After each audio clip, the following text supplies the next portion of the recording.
que é o colapso? O colapso é o juiz.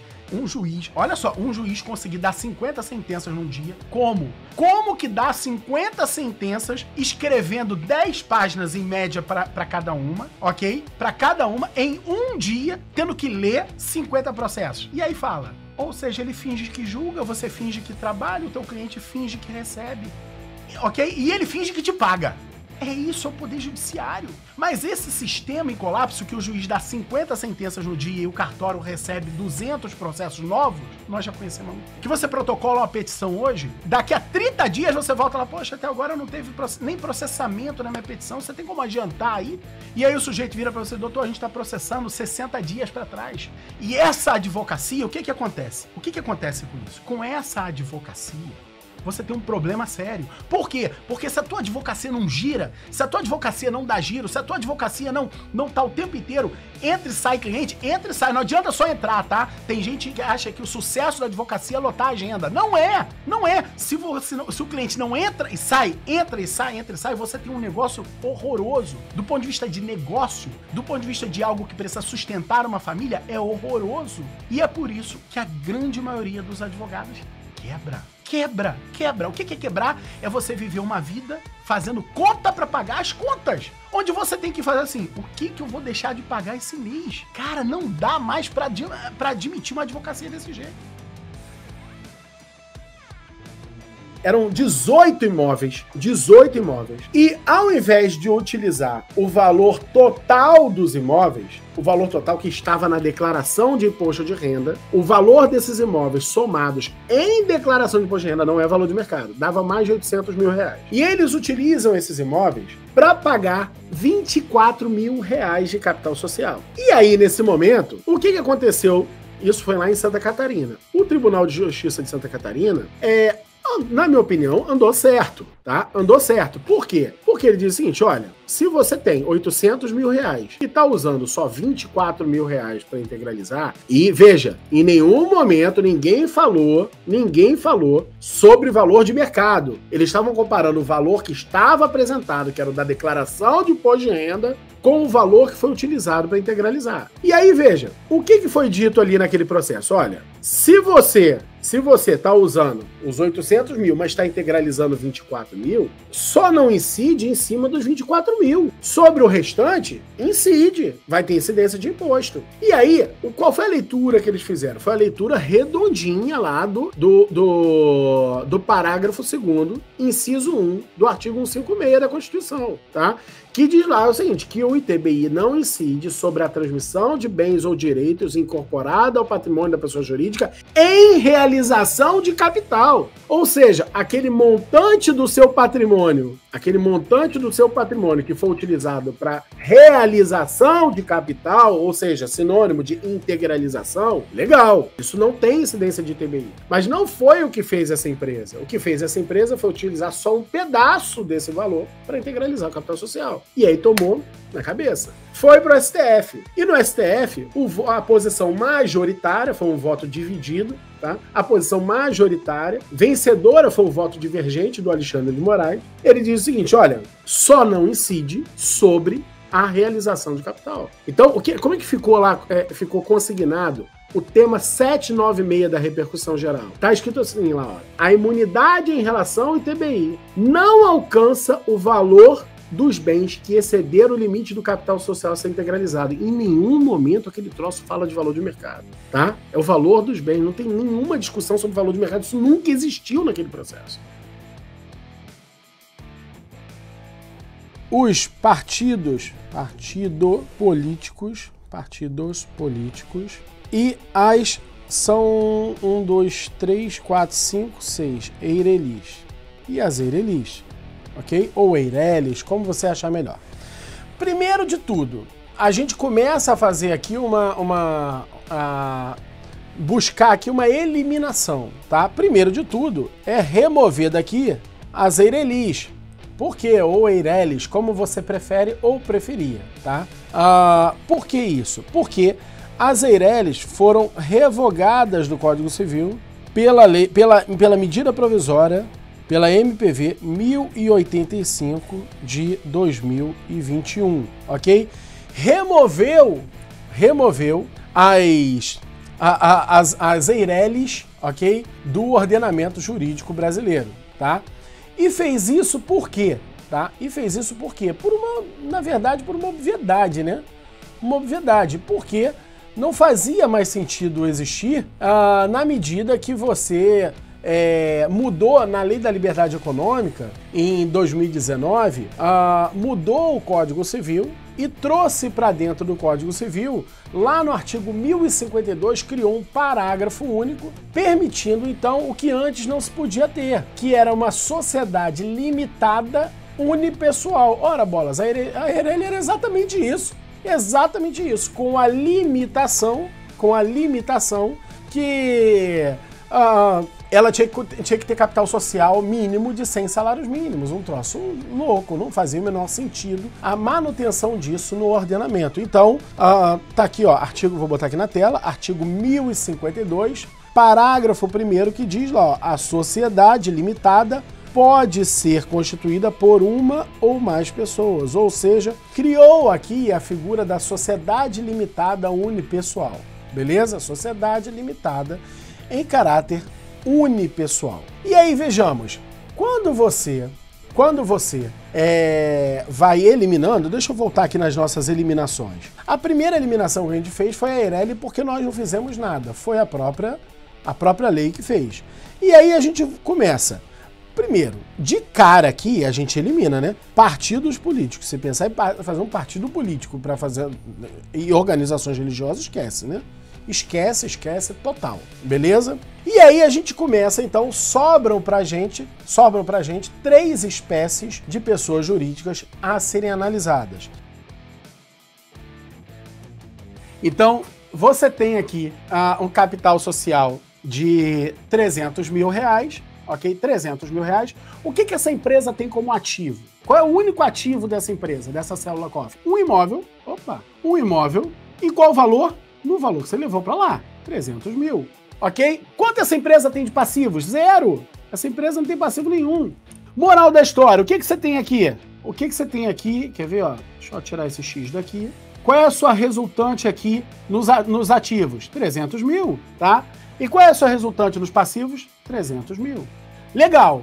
Beleza. Então, entendi até aqui, Márcio. Entendi como funciona um balanço. Mas o que isso tem a ver no cálculo do imposto sobre doação? Imagina só que essa fosse uma empresa que não é uma célula COF, é uma empresa que está gerando um monte de resultado, um monte de resultado, e aí gerou vendas, e aqui, no final do ano, teve aqui, ó, no caixa dessa empresa, isso é um exemplo, tá? Tivesse aqui no caixa dessa empresa, R$1 milhão, ok? R$1 milhão de sobra no caixa dessa empresa. Moral da história, isso aqui foi para R$1.300.000. Moral da história, se ela não tem nenhum passivo, essa empresa, ela tem aqui um lucro de R$1 milhão. R$1 milhão. Eu vou botar um número mais redondinho aqui. Não, tá bom, R$1 milhão. Eu vou ter aqui um lucro de R$1 milhão. Lucro, ok? E aqui vai para R$1.300.000 também. Então veja, por mais que a sua cota tenha valor nominal de R$1 cada, qual é o valor patrimonial dessa cota? O valor patrimonial nessa cota é a proporção dentro de R$1.300.000. Então se a gente for dividir, aqui vai ser difícil essa conta, tá? Se eu for dividir R$1.300.000 por 300 mil, cada cota vai valer R$4,33 e não R$1 cada. Então, se eu for fazer uma doação destas cotas aqui, ó, neste cenário onde a empresa tem mais R$1 milhão de lucro, ok? Eu não vou pagar imposto em cima de R$300 mil. Eu vou pagar imposto em cima de R$1.300.000. Então, o imposto, como regra, ele vai incidir sobre o quê? Sobre o valor patrimonial das cotas. Este, como regra, é o valor venal de uma cota. Este é o valor venal, tá? Da cota do capital social de uma empresa. Obtido através do quê? Obtido através do balanço patrimonial. No nosso caso, eu vou dar um Ctrl+C nesse troço todo que eu botei aqui, vai ser melhor do que apagar, ó. Ctrl+C no troço todo. Ctrl+C não. Ctrl+Z.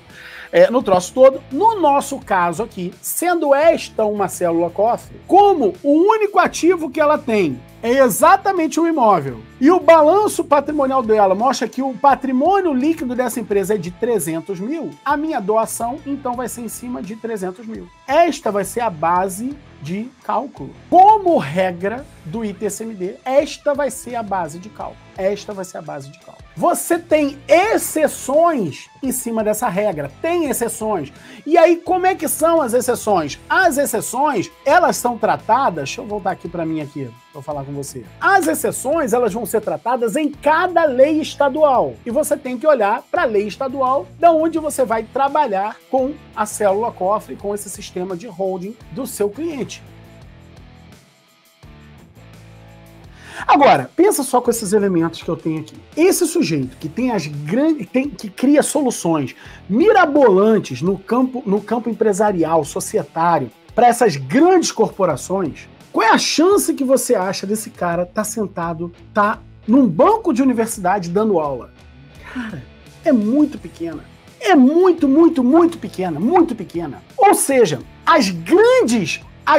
Eu não vou falar as grandes mentes, tá? Mas as pessoas mais bem posicionadas no campo corporativo, infelizmente, elas não estão dentro da sala de aula na universidade. Infelizmente, o que é uma lástima para todos nós. A gente já vive um cenário em que holding familiar é difícil de conseguir um dia ser dado dentro de uma universidade, dentro de um curso de graduação. É muito difícil, muito difícil. Por quê? Porque envolve uma combinação de vários ramos do direito. Então, se já é difícil de ser dado no âmbito da graduação, você imagina se um sujeito desse que cria grandes soluções jurídicas no seu dia a dia para as maiores corporações do país e corporações internacionais também, multinacionais. Infelizmente, esse sujeito está muito distante dos bancos da universidade. Muito distante. E isso é uma lástima. Isso é uma lástima. Por quê? Porque as grandes soluções jurídicas criadas dentro do ambiente empresarial, elas só são descobertas quando você vai para os documentos públicos, analisar os documentos públicos. Aqueles documentos que não são públicos, e aqueles muitos outros, que inclusive tem cláusula de não publicidade, essas grandes soluções, elas não chegam ao conhecimento, infelizmente, da academia. Infelizmente, por que eu digo isso? É lógico que é infelizmente, porque a academia é o grande centro do saber. Os nossos mestres, doutores e tudo mais estão lá dentro.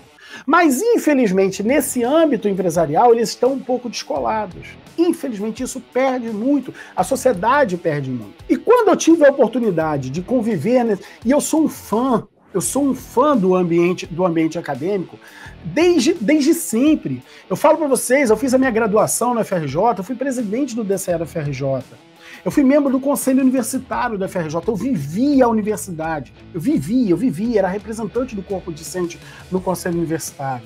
Então, esse ambiente acadêmico é um ambiente que, nossa, eu tenho um tesão danado por ele. Mas quando eu tive a oportunidade de vivenciar esse outro ambiente, que é o ambiente corporativo, foi ali que eu descobri, caramba, que mundo é esse?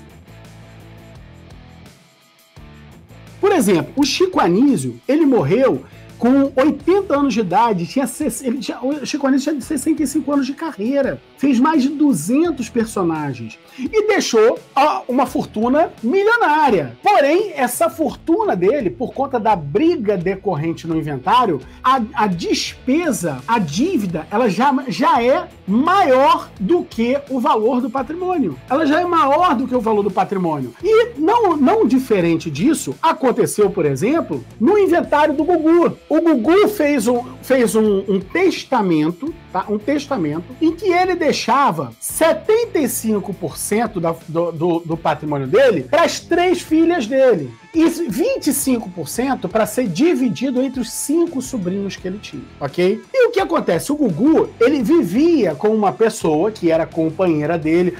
Mas o que você acha? Você acha que era companheira? Não importa o que eu acho, o negócio é direito. O negócio é direito. Ele vivia com uma companheira, se eles mantinham ou não o relacionamento marital, tudo... Não não é da minha conta nem da sua. Agora, o cara declarou, inclusive, perante o governo americano, no pleito imigratório da mulher, que ele era companheiro dela, entenderam? E com ele teve 3 filhas, filha dele mesmo, natural. 3 filhos, 2 filhas e um filho, com ela. E eles não tinham uma união estável reconhecida. E ela tá lá, brigando pelo reconhecimento de união estável, o que necessariamente tende a repercutir na anulação desse testamento. Por sua vez, esse testamento, ele tem como...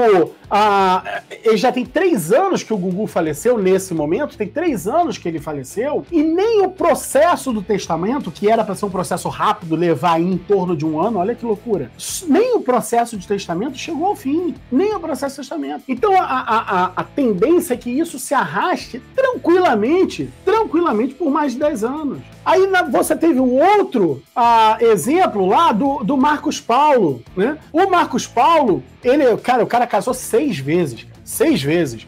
Entre elas foi casado lá com a Renata Sorrah, com quem teve uma filha, com uma modelo italiana, que teve outra filha, e com a Flávia Alessandra, que tem a filha mais nova dele. Ele deixou 3 filhas e tinha também a esposa dele, tá? A Antônia Fontinelli, né? E nessa, o Marcos Paulo, ele fez um testamento em que ele deixava metade da fortuna dele para as filhas. E aí depois ele fez uma carta, que a natureza daquela carta era de testamento, onde ele deixava 60% da fortuna dele, o que não poderia, tá? Para então esposa, a companheira dele, a Antônia Fontinelli. A história já foi resolvida do ponto de vista do reconhecimento da união estável dele com a Antônia Fontinelli. Legal. Aí saiu nas revistas de fofoca, nos jornais e tudo mais, que estava acabado o caso. Coisa nenhuma. Ela vai ter direito a 12,5%. Saiu dando um monte de entrevistas assim, ó, graças a mim elas vão ter dinheiro, graças a mim, porque uma é isso, outra é aquilo. Ou seja, a probabilidade de ter uma boa relação ali é nula, é outra coisa que já está há mais de 10 anos. Então, quer dizer, o sujeito trabalhou, um dos ícones da dramaturgia brasileira, trabalhou para burro, para poder... Um dia, os filhos dele, para poder ter acesso, a esposa, todo mundo ter acesso ao resultado do que ele trabalhou, e essas pessoas ainda estão brigando, ainda está em juízo e ninguém gasta nada. As coisas só se perdem. Então, o Poder Judiciário, ele não só está em colapso, como as soluções que tem paliativas para amenizar, elas têm sido horrorosas. Não tem resolvido. Agora, por outro lado, o próprio Poder Judiciário tem criado mecanismos para reduzir a quantidade de processos novos. E com isso, ele resolve o problema dele. Ele tem menos casos para julgar. Mas eu não preciso aqui fazer uma grande dissertação para dizer para você que a atuação no Poder Judiciário é horrível. Não preciso. O que a gente precisa é perceber que continuar atuando dentro do Poder Judiciário não é um caminho sem volta. Faz da advocacia um péssimo negócio. Pensa, a advocacia não pode mais ser vista por você como a sua profissão. Tá errado. O advogado vai minguar, o advogado vai passar fome. Não tem nenhum advogado no Brasil bem-sucedido que enxerga a advocacia como profissão. Nenhum. Eu vou tirar a advocacia pública, porque aí é uma outra coisa completamente diferente. Aí o Estado tá custeando e bancando aquele profissional, esquece isso, tá? Eu tô falando da advocacia privada, não tem nenhum que enxerga aquilo ali como uma profissão. Nenhum advogado bem-sucedido. As pessoas conseguem sucesso na medida que elas enxergam aquilo ali como um negócio, como um business. E veja, enxergar a sua advocacia como um negócio é um primeiro passo que você precisa dar. O doutor Márcio Cavalho de Sá, com você, a nossa forma de ver o marketing, a nossa forma de ver a propagação do trabalho que a gente exerce, ela mudou completamente.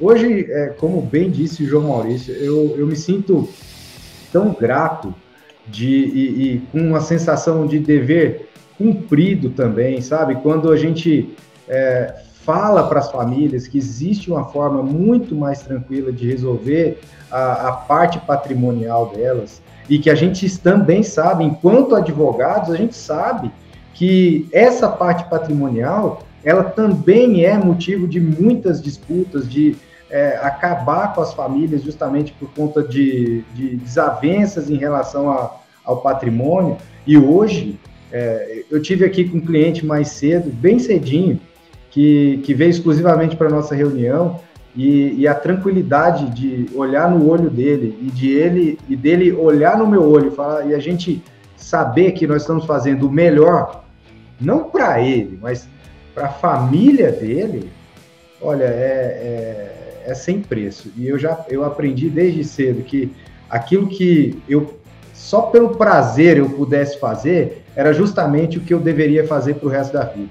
E a gente teve a sorte de encontrar algo muito, muito legal para a gente entregar para a sociedade e para a gente desenvolver o nosso escritório enquanto especialistas em construção, organização, planejamento patrimonial da família, que a gente tem convicção que a gente tem ajudado muitas famílias só com a informação que a gente tem prestado gratuitamente.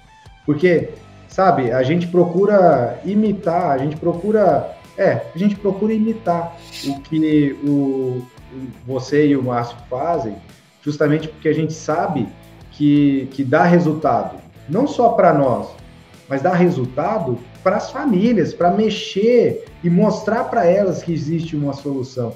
Bom, eu confio nisso plenamente, tenho certeza que o João Maurício também, e o nosso escritório está cada dia se especializando mais, e o nosso objetivo agora é assim, falou, Renan, a gente conversa isso direto, a nossa responsabilidade, ela é muito grande. A nossa responsabilidade é com o patrimônio que aquela família gerou durante a vida inteira de trabalho, 40, 50 anos de trabalho. Então, o nosso trabalho também é entregar o mais perfeito que a gente conseguir entregar a excelência, buscar resolver os processos, inclusive aqui no escritório. Então, a gente tem ampliado a nossa capacidade, tanto de aprender, de mudar, porque muda o tempo inteiro, a gente está mudando, ampliando as nossas capacidades e as capacidades da nossa equipe, e isso deixa a gente muito motivado, porque não é só a gente que cresce, não é só a gente que ganha, são os nossos clientes, somos nós, é a família brasileira, são os nossos colegas, os nossos amigos, todo mundo ganha com isso. Quando a gente termina um encontro, um seminário, uma palestra, dá um certo alívio de fiz o meu melhor, entreguei o meu melhor e alcancei o máximo de pessoas que eu conseguia para levar informação de qualidade, para tocar essa família realmente. Se for o momento dela realizar um sistema de hold, agora, ótimo. Se não for esse o momento, tudo bem também. Mas é importante que aquela família saiba da existência do sistema de holding, saiba que aquilo ali é um sistema que é possível dela realizar também. E quebre aqueles mitos de que o sistema de holding não é para todo mundo. Esses mitos precisam ser quebrados. Quanto mais palestra, quanto mais informação a gente leva, isso vai transformando efetivamente a sociedade.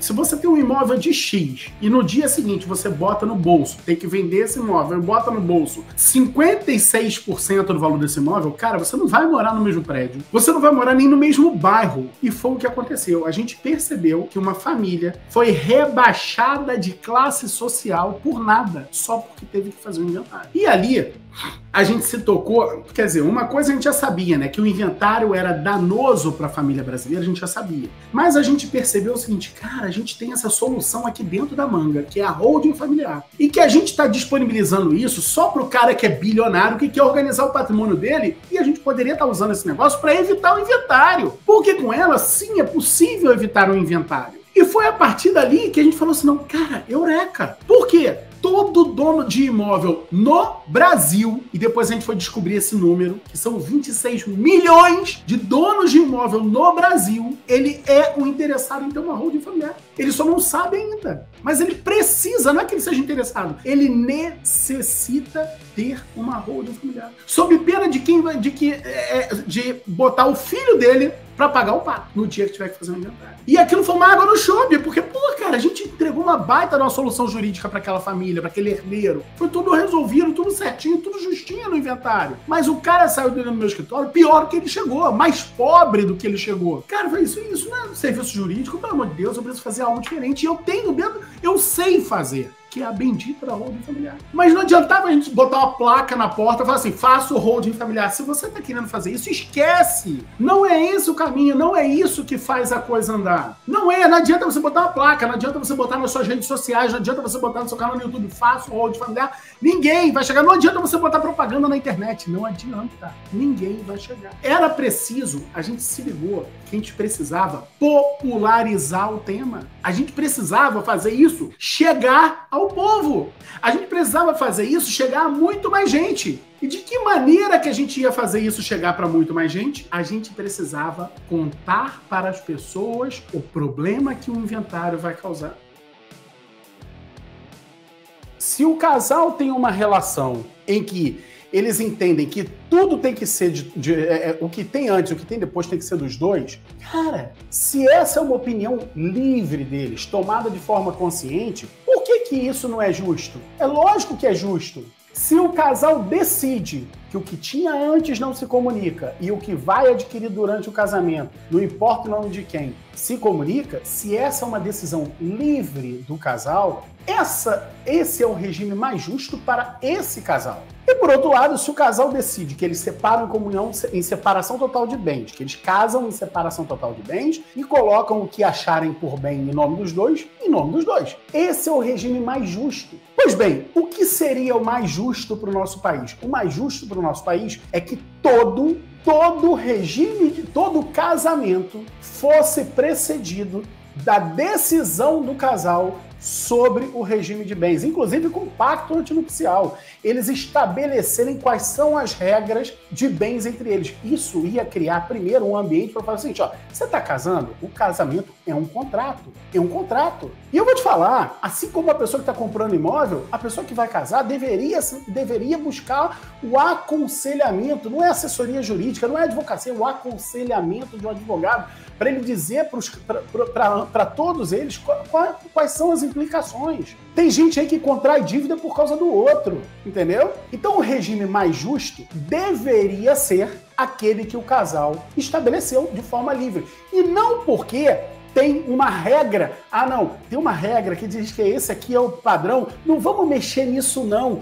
Quando o casal decide não vamos mexer nisso não, eles estão tomando uma decisão não livre, uma decisão baseada só no sentimento de amor, mas é a falta de decisão. Mas por que coloca desse jeito? Porque o governo enxergou que, para proteger o indivíduo, era importante criar uma regra que tivesse um pouco mais de justiça. Então veja, por que o regime da comunhão parcial de bens ele é o regime padrão, o que para mim é um absurdo de existir um regime padrão, tá? Mas por que o governo diz isso? Porque é uma forma de proteger o indivíduo, tá? É uma forma de proteger o indivíduo. Eu quero que você agora note o seguinte avanço. Eu quero que você me acompanhe na construção desse raciocínio, tá? Nós estamos construindo um raciocínio de educação patrimonial juntos aqui. Primeiro nós enxergamos o seguinte, olha, na aquisição de um bem imóvel, precisa ter uma regra do Estado para proteger o indivíduo. No casamento, é onde se forma patrimônio. Precisa ter uma regra do Estado para proteger o indivíduo. Vitor, você que falou aqui no começo, que além de advogado, você é contador. Você não acha que isso é perigoso, que vai ter ganho de capital lá na frente? E pior, né? O ganho de capital da pessoa física é tranquilão, pô. 15%. Tranquilão, 15%. Né? E o da PJ vai para 34%. Não tem risco disso? Como é que você vê isso como contador? Vamos lá, é interessante, né? Acho que antes de responder diretamente a sua pergunta, é que tudo isso que a gente está falando aqui foi algo que foi construído dentro do nosso time, né? E que foi amadurecido ao longo do tempo, uma série de discussões. E esse ponto do imposto de renda, do reflexo, de como isso aparece lá na pessoa física, é a objeção de muita gente, já foi objeção de muita gente. Mas como que a gente acaba com isso, combate essa objeção, essa dúvida, essa preocupação, né? Na verdade, o que acontece é o seguinte: tudo que é realizado no meio desse processo todo, ele necessariamente precisa ser contado, né, para os órgãos públicos. Então, qual que é o órgão público que está mais de olho em cima dessa operação, em especial a operação de ganho de capital, né, que foi o caso que nós falamos, é a Receita Federal, né? Então, veja, esse ganho de capital, ele vai ser, ou a incidência ou não, ele seria apurado dentro da declaração de imposto de renda do contribuinte, aqueles que estão envolvidos nas células e tudo mais. Na verdade, o que vai acontecer vai ser uma operação totalmente legítima, né, que está amparada pela legislação e mais, vai ter sido declarada já para a Receita Federal na onde? Nas demonstrações contábeis das empresas que estão ali envolvidas. Então, o que pode acontecer? Qual que seria o risco que eu vejo aqui no caso concreto? Na pior das hipóteses, o contribuinte pode ser levado à malha fiscal. E se isso acontecer, as pessoas elas costumam ter medo, né? Cair na malha fina e fica aquela coisa toda. Se isso acontecer, o que vai ser feito é o recurso administrativo apresentando as razões lá para a malha fiscal e mostrando para a Receita Federal, olha, como que aconteceu toda essa operação? Foi assim, assado, de forma legítima e lógico, de uma maneira que não incide ganho de capital. Por quê? Porque a estratégia contempla o valor correto, o momento correto, a técnica correta, né, de se apresentar isso para que não tenha incidência. Boa. Eu quero complementar isso como alguém, você falou como tanto como advogado, mas também como contador, mas eu quero complementar isso do ponto de vista de alguém que estuda um pouco o tributo, tá? É pensar da seguinte maneira: tudo que está no patrimônio líquido de uma empresa, ele não está lá de forma móvel. Hoje transforma nisso, transforma... Ele não transforma em nada, ele é. Então, se você tem numa célula veículo, por exemplo, um capital social de 10 mil e 990 mil como reserva capital, ele é reserva de capital. Então, se de um exercício para o outro, se num dado momento você vai tomar um balanço especial e vai remover, não é transformar, você vai remover da reserva, é uma decisão política. O que é uma decisão política? Uma decisão que é daqueles que têm direito político, né, dos sócios, né? Os sócios decidem que vão dar fim à reserva de capital. E isso, no momento que ele dá fim, isso representa uma sobra dentro do patrimônio líquido. E sobra dentro do patrimônio líquido tem natureza, lucro. E lucro pode ser distribuído aos sócios, que por sua vez isso não incide. Porque essa operação já foi contemplada dentro do CNPJ, né? E então, naturalmente, pode ser distribuído aos sócios sem incidência de imposto de renda, com certeza. E aí nós fazemos até mais, para que isso fique visível, né?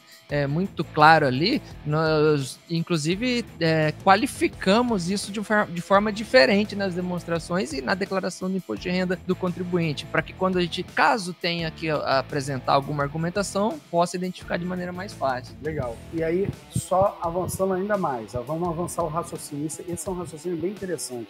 E avançando mais o raciocínio. A pessoa tem lá vamos dizer, uma célula de destino, e a célula de destino é dona de uma célula veículo, tá? Das cotas de uma célula veículo. Beleza. Ela tem 10 mil cotas de R$1 cada. E aí, o que acontece? Quanto está na declaração de imposto de renda da célula de destino? Cotas de R$1 cada. Mas esse capital social lá, esse patrimônio líquido lá, agora é de R$1 milhão. Então deveria estar como R$10 cada, né? Como R$100 cada. Não deveria estar como R$100 cada, porque ele não foi vendido. Ele não foi disponível. Essas cotas não estão sendo vendidas. Se elas não estão sendo vendidas, esse patrimônio, esse bem não está sendo realizado, né? Não está sendo alienado, ele continua mantendo pelos mesmos R$1 cada, e não 100. No momento que ele for realizar, beleza. Só que nenhum sócio for membro, alguém fora do time Holding Brasil. Né? Quem é membro do time Holding Brasil sabe exatamente como fazer. Então, Se um dia ele precisar realizar isso, se ele precisar vender, alienar essas cotas, o que ele vai fazer? Vai pegar aquele patrimônio líquido e vai transformar em mais cotas, vai criar mais cotas e cada uma cota dele vai continuar valendo R$1. Moral da história, não tem ganho de capital. Né? O ganho de capital é uma escolha, só vai ter se eles quiserem ter ganho de capital. Se fizer algum sentido ter ganho de capital. A sua carreira na advocacia vai continuar sendo de papel? Vamos lá.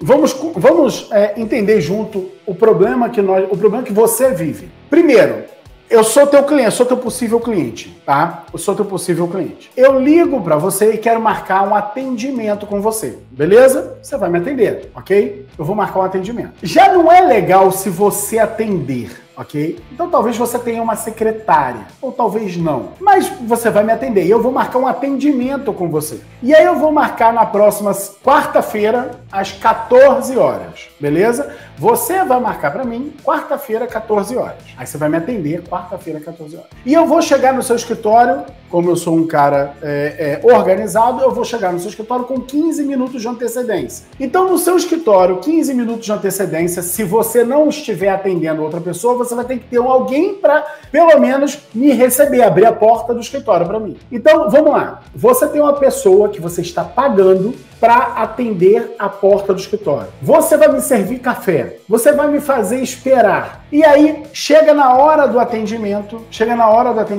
a gente fica, tudo bem, boa tarde, como vai? Quanto tempo não te vejo?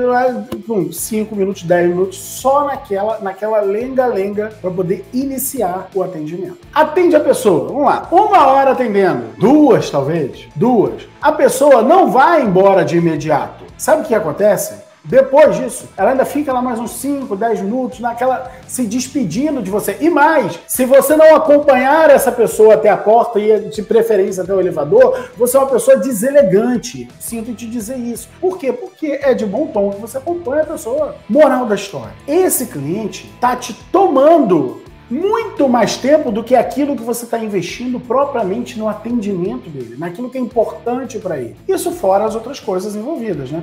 Fora um ambiente lindo, um ambiente agradável, que você vai ser visto e tudo mais. Isso acabou. E sabe quem está dizendo que acabou? Quem está dizendo que acabou é um cara que mora nos Estados Unidos e que talvez hoje seja a pessoa que mais faz holding familiar no Brasil. Isso acabou.